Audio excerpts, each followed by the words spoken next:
In this video, I will show you how to sync your Google Calendar with your tasks.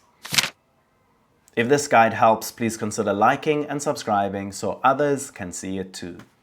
What's up guys, my name is Kyle from GuideWise. Once you're in ClickUp, you're going to scroll to the left and select More, Apps, and find Google Calendar.